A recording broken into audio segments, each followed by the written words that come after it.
एक बड़े से जंगल में एक छोटा सा आदिवासियों का खेड़ा था। वो आदिवासी लोग सभ्य समाज और आधुनिक दुनिया से दूर बहुत खुशी से जीते थे। उनके पास फोन, टीवी जैसे उपकरण नहीं होने के कारण उन्हें उनकी लत नहीं थी। वहीं खेती बाड़ी करते हुए जो मिला उन्हें खाकर खुशी से जीते थे।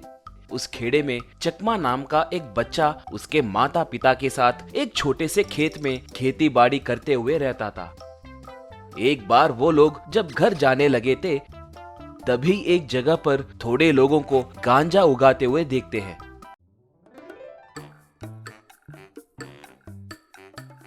वो लोग तुरंत उन्हें रोककर चकमा के पिता, तुम कौन हो? तुम्हें कभी हमारे गांव में नहीं देखा।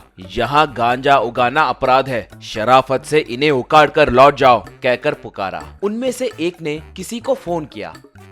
थोड़ी देर के बाद एक फॉरेस्ट डिपार्टमेंट जीप में फॉरेस्ट डिपार्टमेंट वाले वहां पर आए। फॉरेस्ट ऑफिसर तब, किसने हमारे लोगों को रोका है? इसके पीछे बड़े बड़े नेता लोग हैं। शराफत से अपना काम देखो, नहीं तो मुश्किलों में पड़ोगे, कहकर धमकाया। चकमा की माँ तब, गलती चाहे कोई भी करे, गलती ही होगी। वैसे भी सरकार से तनख्वाह ले रहे हो ना, ऐसे काम करते हुए तुम्हें शर्म नहीं आती? कहकर गुस्से से बोली। बस पुलिस वालों को बहुत गुस्सा आया। पति पत्नी को बहुत मारकर उन्हें जीप में चढ़ाकर चले गए। उनका बेटा चकमा रोने लगा। खेड़े को जाकर अपने लोगों से सब बताया। वो सब फॉरेस्ट डिपार्टमेंट का नाम सुनते ही मारे डर के भाग गए। चकमा घर आ गया। अब उसे क्या करना है कुछ समझ नहीं आ रहा था। वो तुरंत एक बैग में कपड़े रखकर शहर को निकला। ऐसे वो हाईवे के रास्ते से दिन रात पैदल चलते ही जा रहा था। पैदल चलते चलते धूप और भूख के कारण सर चकराकर नीचे गिर गया। वहां ढाबा चलाने वाले बूढ़े दंपत्ति उसे देखकर तुरंत आकर उसे उठाकर ढाबे में सुलाए। बाद में पानी पिलाकर उसे भोजन खिलाए। चकमा पूरी तरह से होश में आकर उन्हें नमस्कार किया। दादाजी तब, क्या हुआ बेटा? कहकर पूछा तो उसने जो बीता वो सब उन्हें बताया। दादी माँ तब, अरे रे, कितना अन्याय है। तुम्हें उतने आसानी से न्याय नहीं मिलेगा। कोई कलेक्टर या जज के अलावा कोई तुम्हें न्याय नहीं दिला सकते हैं, मगर उन्हें मिलना आसान बात नहीं है, बोली। ऐसे चकमा वहीं रहकर उनके ढाबे के कामों में उनकी मदद करने लगा। एक बार उनके ढाबे के सामने एक एम्बेसडर कार अचानक से रुक गई। उसके अंदर से ड्राइवर घबराते हुए उतरकर बॉनेट उठाकर उसकी मरम्मत करने के लिए बहुत कोशिश करने लगा था। पीछे से एक ऑफिसर उतरकर, ये क्या भाई, देरी हो रही है, क्या हुआ, जल्दी देखो, कहकर उस पे चिढ़ रहा था। इतने में एक बड़ा आदमी कार से उतरकर, क्या भाई, क्या हुआ? पहले ही मुझे शुगर है, वक्त पे नहीं खाया तो मेरा सर चकराएगा।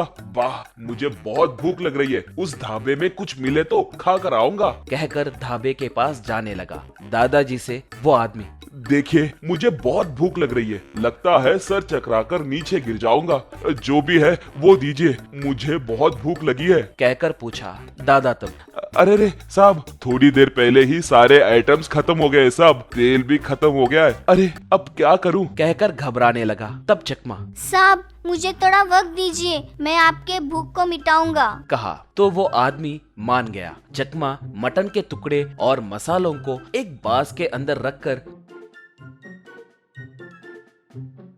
उसे अच्छे से ढककर अंगारों पे चढ़ाया। वो अंगारों पे अच्छे से भुना।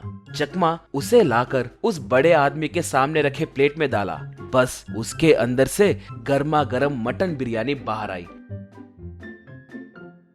उसे खाकर उस आदमी का पेट भरा।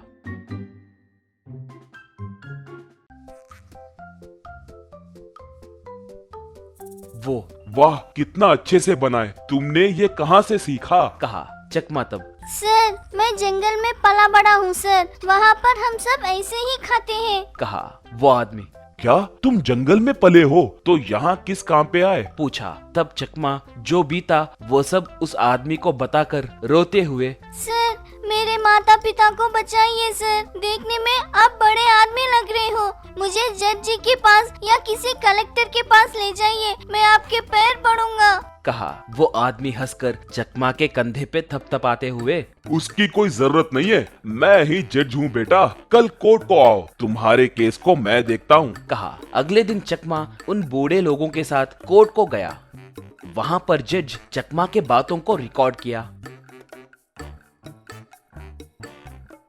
बाद में फॉरेस्ट ऑफिसर्स और पुलिस वालों को बुलाकर इंक्वायरी का आदेश दिया। अगले दिन पुलिस वाले चकमा के माता पिता को कोर्ट ले आए। जज तब, कानून को अपना रिश्तेदार समझ रहे हो क्या? तुम्हारे अवैध कामों के आड़े आया है कहकर इन मासूम गिरजनों पे गलत केस डालकर इन्हें सताओगे? तुरंत इन दोनों को रिहा करके इस केस से जुड़े सारे लोगों को सजा देने के लिए कोर्ट आदेश देता है। कहकर फैसला सुनाया। ये देखकर चकमा का परिवार उन्हें नमस्कार किया। ढाबा के पास दादाजी चकमा के माता पिता से, मेरा ढाबा घाटे में चलने के कारण मैं बहुत परेशान था। तुम्हारे बेटे का बनाया बैम्बू मटन बिरयानी मुझे बहुत पसंद आया। अब से मैं वही बनाकर बेचूंगा। बहुत धन्यवाद। कहकर नमस्कार किया। उस दिन से वो बूढ़े दंपति अपने ढाबे में बैम्बू मटन बिरयानी बनाकर अच्छे से पैसे कमाने लगे।